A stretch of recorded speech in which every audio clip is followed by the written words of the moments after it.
ডিমলা উপজেলায় এখন কৃষকরা মূলত বোরো ধানের চারা রোপণে ব্যস্ত।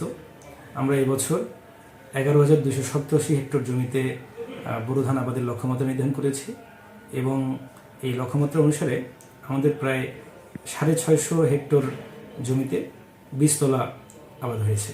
আপনারা জানেন যে বিগত কিছুদিন আগের যে শৈত্যপ্রবাহের কারণে আমাদের এবছর চারা রোপণটা একটু লেট হচ্ছে এবং কৃষকরা অলরেডি তাদের বোরো ধানের জন্য যে পরিমাণ সার দরকার সেই সারগুলো কিন্তু তারা মজুত করে রেখেছে।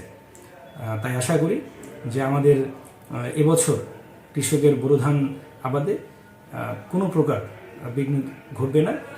আরেকটি বড় বিষয় যে আপনারা জানেন যে আমাদের নীলফামারী জেলার ডিমলা উপজেলাতে বিএমডিএ, বিএডিসি এবং আমাদের পানি উন্নয়ন বোর্ডের যে ক্যানেল, এই তিনটি উপায়ে আমরা সেচ ব্যবস্থাপনা করে থাকি। তো আল্লাহর রহমতে আমাদের এই 11,287 হেক্টর জমিতেই সেচের আওতায় আছে। তো তাই আশা করি যে আমরা যে লক্ষ্যমাত্রা নির্ধারণ করেছি এটি অর্জন হবে এবং প্রতি বছরের ন্যায় আমরা এই উৎপাদন লক্ষ্যমাত্রা অর্জন করতে সক্ষম হব। ধন্যবাদ। সারের কোনো সমস্যা নাই, কৃষক সুন্দরভাবে সার পাচ্ছে, সারের কোনো সংকট নাই, সুন্দরভাবে কৃষক